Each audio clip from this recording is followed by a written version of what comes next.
Hello students, welcome back to another video. आज की video में हम एक ड्रामा डिस्कस करने वाले हैं। ड्रामा का नाम है ओथेलो, जिसको विलियम शेक्सपियर ने लिखा है। ये जो ड्रामा है एक ट्रेजेडी ड्रामा है। बीए थर्ड सेमेस्टर के इंग्लिश लिटरेचर के सिलेबस में प्रिस्क्राइब्ड है और बहुत सारी यूनिवर्सिटीज में ओथेलो की जगह मैकबेथ या किंग लियर भी दिया गया है। उन सभी ड्रामास को भी मैं पढ़ा चुकी हूँ। आज हम ओथेलो की पूरी समरी डिस्कस करने वाले हैं बहुत ही डिटेल में। एग्जाम में जितने भी क्वेश्चन आएंगे आप इजीली इस एक वीडियो को देखकर लिख सकते हैं। तो चलिए पढ़ना शुरू करते हैं। देखिए, जो ओथेलो ड्रामा है इसके राइटर हैं विलियम शेक्सपियर और ये ड्रामा लगभग 1603 से 1604 के बीच लिखा गया था। इस ड्रामा में राइटर ने दिखाया है कि शक, झूठ और दूसरों की बातों में आ जाना कैसे एक खुशहाल जिंदगी को बर्बाद कर देता है। तो चलिए इसको पढ़ना शुरू करते हैं। सबसे पहले हम इस ड्रामा के सभी मेन कैरेक्टर को डिस्कस करने वाले हैं कि इसमें कौन कौन से मेन कैरेक्टर्स हैं और उनके क्या नाम है। जब आप कैरेक्टर्स के नाम जानेंगे तभी पूरे ड्रामा को आप समझ पाएंगे। इस ड्रामा का जो मेन हीरो है उसका नाम ओथेलो है और उसी ओथेलो के नाम पर इस ड्रामा का टाइटल भी है। ओथेलो जो है एक वेनिस का एक बहादुर और ईमानदार जनरल है। वह मूर यानी हबशी है, काला आदमी है और डेस्डिमोना नाम की एक लड़की से प्यार करता है जो बहुत ही खूबसूरत है। दूसरा कैरेक्टर है डेस्डिमोना, जो ओथेलो की बीवी है, जो बहुत ही सुंदर, ब्यूटीफुल और एक लॉयल लड़की है। तीसरा जो इसमें मेन कैरेक्टर है वो है इयागो, जो इस पूरे ड्रामा का विलेन यानी दुश्मन है। वो ओथेलो का दुश्मन होता है और उसी के साथ काम करने वाला एक ओथेलो का सहायक अधिकारी होता है और ये कहानी का सबसे बड़ा दुश्मन है जो झूठ लेता है, अपनी चालाकियां चलता है और ओथेलो की जिंदगी बर्बाद कर देता है। अगला जो कैरेक्टर है वो है काशियो, जो ओथेलो का लेफ्टिनेंट है। वो पढ़ा लिखा, अच्छा और एक ईमानदार सैनिक है। अगला कैरेक्टर है एमिलिया। एमिलिया जो है इस ड्रामा के विलन इयागो की वाइफ है, जो डेस्डिमोना की नौकरानी भी है और उसकी एक अच्छी दोस्त है। अगला कैरेक्टर है रॉड्रिगो, जो एक अमीर आदमी है इस ड्रामा में और वो भी डेस्डिमोना से प्यार करता है, लेकिन डेस्डिमोना इससे प्यार नहीं करती। नेक्स्ट कैरेक्टर है ब्रावेंशियो, जो डेस्डिमोना के फादर हैं और वो ओथेलो से अपनी बेटी की शादी को पसंद नहीं करते क्योंकि उनकी बेटी खूबसूरत है और ओथेलो एक काला आदमी है। अगला कैरेक्टर है ड्यूक ऑफ वेनिस, जो वेनिक के शासक हैं और ओथेलो पर पूरा भरोसा करते हैं। सो आई होप कि आप कैरेक्टर्स के नाम जान गए होंगे। जब आप पूरा ड्रामा पढ़ेंगे तो आपको पूरी समरी अब अच्छे से समझ आएगी। देखिए, कहानी की शुरुआत वेनिस सिटी से होती है। ओथेलो नाम का एक बहादुर जनरल है जिसने कई सारे युद्ध जीते हैं। लोग उसकी बहादुरी की बहुत ज्यादा तारीफ करते हैं। इस ड्रामा में एक लड़की है जिसका नाम है डेस्डिमोना, जो ब्रावेंशियो की बेटी है। जब डेस्डिमोना ने ओथेलो की बहादुरी के बारे में सुना और उसके लाइफ की कठिनाइयों के बारे में सुना तो वह ओथेलो से प्यार करने लगती है और ओथेलो भी उससे प्यार करने लगता है। दोनों ने अपनी मर्जी से शादी कर ली, लेकिन डेस्डिमोना के फादर को अपनी बेटी की शादी के बारे में पता नहीं था। जब ब्रावेंशियो को अपनी बेटी डेस्डिमोना की शादी के बारे में पता चलता है तो वो इनकी शादी से बहुत ज्यादा नाराज होते हैं। उनको लगता है कि ओथेलो ने जादू करके उनकी बेटी को अपने प्यार में फंसा लिया है, इसलिए वो ड्यूक के पास शिकायत लेकर जाते हैं। ड्यूक ने डेस्डिमोना से पूछा कि उसने शादी अपने मर्जी से की है या नहीं, तो डेस्डिमोना ने ड्यूक की बात सुनकर कहा कि मैंने अपनी मर्जी से ओथेलो से शादी की है। इसके बाद जो वेनिस के ड्यूक थे वो भी इस शादी को एक्सेप्ट कर लेते हैं और कहते हैं कि जब तुम्हारी बेटी भी शादी से खुश है तो तुम्हें उसके खिलाफ बोलने का कोई अधिकार नहीं है। अब देखिए इनकी शादी के बाद क्या होता है। उस टाइम एक खबर आती है कि तुर्की की सेना साइप्रस पर हमला करने वाली है। तो वेनिस के ड्यूक जो हैं वो ओथेलो को कहते हैं कि तुम साइप्रस जाओ ताकि वहां पर जाकर तुम अपने देश की रक्षा कर सको, क्योंकि जो ओथेलो है एक बहुत ही बहादुर सोल्जर है। ड्यूक ये भी कहते हैं कि तुम अपनी वाइफ डेस्डिमोना को भी अपने साथ ले जाना क्योंकि तुम दोनों की अभी नई नई शादी हुई है। तो ओथेलो अपनी वाइफ डेस्डिमोना को लेकर साइप्रस चला जाता है। इयागो, कैसियो और भी बहुत सारे सैनिक ओथेलो के साथ साइप्रस जाते हैं। अब देखिए कहानी आगे बढ़ती है और इयागो चाहता था कि ओथेलो उसे अपना लेफ्टिनेंट बनाए, लेकिन ओथेलो ने इयागो की जगह कैसियो को अपना लेफ्टिनेंट बना लिया, अपना खास आदमी बना लिया और यही बात इयागो को बहुत ज्यादा बुरी लगती है। अब इयागो ओथेलो से इतनी ज्यादा नफरत करने लगता है कि वो सोचता है मैं ओथेलो से बदला लेकर रहूंगा और उसके लिए मुझे जो भी करना पड़े मैं वो करूंगा।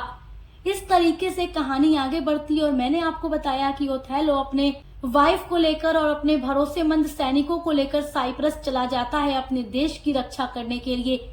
तो वहां पर यागो एक प्लान बनाता है कासियो को बदनाम करने का। जब रात होती है तो ओथेलो अपनी वाइफ डेस्डिमोना के साथ सोने चला जाता है। उसके बाद वो कासियो से ये भी कहकर जाता है कि वो यहाँ की अच्छी देखभाल करेगा ताकि कोई भी सैनिक आपस में न लड़े। तो यागो क्या सोचता है कि चलो यही अच्छा मौका है कासियो को ओथेलो की नजर में बुरा बनाने का। यागो कासियो के पास जाता है, उसको बहुत सारी शराब पिला देता है। कासियो जो है ज्यादा शराब पीकर नशे में हो जाता है और अपना संतुलन खो देता है। इस वजह से उसकी एक सैनिक से लड़ाई हो जाती है और जब लड़ाई झगड़े की आवाज ओथेलो तक पहुंचती है तो ओथेलो आता है और वो गुस्से में कासियो को लेफ्टिनेंट की नौकरी से हटा देता है, जिस वजह से कासियो काफी ज्यादा उदास हो जाता है। इस तरीके से देखिए यागो जो है रोज कोई न कोई चाले चलता रहता है ओथेलो से बदला लेने के लिए। देखिए ओथेलो जहां पर अपने देश की रक्षा के लिए साइप्रस गया था, तुर्कियों के हमले से बचने के लिए खबर आती है कि तुर्कियों का जहाज डूब चुका है और वो अब सुरक्षित हैं। तो इस तरीके से हर जगह खुशी का माहौल फैल जाता है। ऐसे ही धीरे धीरे कई दिन गुजरता है और यागो अपनी चाल चलने से बाज नहीं आता। कुछ दिनों बाद वही यागो कासियो से जाकर कहता है कि कासियो अगर तुम डेस्डिमोना से कहो कि वो ओथेलो से तुम्हारे लिए बात करे, तो ओथेलो अपनी वाइफ डेस्डिमोना से इतना प्यार करता है कि वो अपनी वाइफ की बात मानकर तुम्हें दोबारा से नौकरी पर रख लेगा। इस वजह से तुम्हें नौकरी मिल जाएगी। तो कासियो यागो की बात सुनकर कहता है कि हाँ तुम सही कह रहे हो, मैं डेस्डिमोना से बात करूंगा। तो कासियो डेस्डिमोना के पास जाता है और उससे मदद मांगता है। वो डेस्डिमोना से कहता है कि आपके हस्बैंड ओथेलो ने मुझे मेरी नौकरी से निकाल दिया है, मुझे नौकरी वापस चाहिए, आप अपने हस्बैंड ओथेलो से बात कीजिए। तो डेस्डिमोना कासियो से कहती है कि तुम टेंशन मत लो, मैं ओथेलो से जरूर बात करूंगी। डेस्डिमोना अपने हस्बैंड ओथेलो से कई बार ये कहती है कि वो कासियो की नौकरी उसको वापस दे दे, दोबारा से उसको नौकरी पर रख लें, वो अपनी गलती पर बहुत ज्यादा शर्मिंदा है। अब देखिए यहाँ पर यागो को एक और मौका मिल जाता है, फिर वो अपने इस मौके को भी इस्तेमाल करता है। यागो अब धीरे धीरे ओथेलो के मन में शक भरने लगता है। यागो ओथेलो से कहता है कि क्या सर आपने देखा है कि डेस्डिमोना हमेशा कासियो की मदद करती रहती है। पहले ओथेलो कहता है कि नहीं मेरी वाइफ ऐसी नहीं हो सकती, लेकिन यागो रोज नई नई बातें करता रहता है और ओथेलो के मन में उसकी वाइफ के खिलाफ भड़काता रहता है, जिससे ओथेलो का भरोसा धीरे धीरे डेस्डिमोना पर कम होने लगता है। एक दिन यागो एक प्लान बनाता है कि क्यों न वो ओथेलो और डेस्डिमोना के बीच में ऐसी नफरत पैदा करवा दे कि ओथेलो की जिंदगी बर्बाद हो जाए, क्योंकि यागो अपना बदला ओथेलो से लेना चाह रहा था कि उसने उसे लेफ्टिनेंट क्यों नहीं बनाया। अब देखिए जैसा कि मैंने आपको स्टार्ट में बताया था कि एमिलिया जो है वो यागो की वाइफ है। अब जो एमिलिया है उसका हस्बैंड यागो अपनी वाइफ से कहता है कि तुम जाओ और डेस्डिमोना का जो रुमाल है उसको ले करके आओ। एमिलिया ये काम करने से मना कर देती है, लेकिन उसका हस्बैंड उसको धमकी देता है तो वो डर कर जाती है। तो एक दिन जाती है और वो डेस्डिमोना का रुमाल उठा कर लाती है। जब एक बार डेस्डिमोना का रुमाल नीचे गिर जाता है तो एमिलिया उस रुमाल को उठा लेती है और वही रुमाल यागो को लाकर दे देती है और यागो उसी रुमाल को इस्तेमाल करता है। यागो क्या करता है कि डेस्डिमोना का वो रुमाल ले जाकर कासियो के कमरे में रख देता है। कासियो को तो पता भी नहीं होता कि ये रुमाल कहाँ से आया और किसका है। वह उसे इस्तेमाल करने लगता है जब उसे अपने कमरे में देखता है। तो अब देखिए क्या होता है। अब वही यागो ओथेलो से कहता है कि सर क्या आपने नहीं देखा कि डेस्डिमोना का रुमाल कासियो इस्तेमाल करता है। डेस्डिमोना ने वो रुमाल कासियो को अपने एक निशानी के तौर पर दिया है, एक प्यार की निशानी के तौर पर दिया है और वो वही रुमाल था जो ओथेलो ने अपनी वाइफ डेस्डिमोना को अपने प्यार की निशानी के रूप में दिया था। अब यहीं से ओथेलो के मन में शक और ज्यादा बढ़ जाता है यागो की बातों में आकर के। अब देखिए क्या होता है। ओथेलो शांत नहीं रहता और उसे बहुत ज्यादा गुस्सा आता है। पहले तो वो कभी भी यागो की बातों का भरोसा नहीं करता, लेकिन जब डेस्डिमोना का रुमाल कासियो को इस्तेमाल करते देखता है तो उसका गुस्सा शांत नहीं होता। वो हर समय गुस्से में रहने लगता है। वह डेस्डिमोना की कोई बात नहीं सुनता। डेस्डिमोना उससे बार बार कहती है कि मैंने आपको कभी भी धोखा नहीं दिया, लेकिन ओथेलो डेस्डिमोना की बात नहीं सुनता और वो यागो की बातों पर ही भरोसा करता है। अब देखिए क्या होता है कि यागो जो है रॉड्रिगो से कहता है कि वो कासियो को मार दे। अब रॉड्रिगो वही आदमी है जो डेस्डिमोना से प्यार करता था और उससे शादी करना चाहता था, लेकिन डेस्डिमोना ने ओथेलो से शादी कर ली। तो रॉड्रिगो इयागो से कहता है कि तुम किसी तरह ओथेलो और डेस्डिमोना की शादी खत्म करवा दो ताकि मैं डेस्डिमोना से शादी कर लूं। तो इयागो रॉड्रिगो को भी इस्तेमाल करता है अपने मकसद के लिए। इयागो जो है वो रॉड्रिगो से कहता है कि वो कासियो को मार दे। तो रॉड्रिगो हमला करता है कासियो को मारने के लिए। कासियो घायल हो जाता है और फिर इयागो रॉड्रिगो को भी मार देता है ताकि उसकी सच्चाई किसी के सामने ना आ सके। देखिए फिर क्या होता है, आगे इस कहानी बढ़ती है और ओथेलो रात में अपने कमरे में जाता है डेस्डिमोना के पास। डेस्डिमोना अपने बिस्तर पर सो रही होती है और वो उससे आखिरी बार पूछता है कि क्या तुमने मुझे धोखा दिया है। डेस्डिमोना रोते हुए कहती है, नहीं, मैंने हमेशा सिर्फ आपसे प्यार किया है, मैंने आपको कभी धोखा नहीं दिया। लेकिन अब ओथेलो कुछ भी सुनने को तैयार नहीं होता। वो तकिया उठाकर डेस्डिमोना के सर पर रखकर एकदम जोर से दबा देता है, जिस वजह से डेस्डिमोना मर जाती है।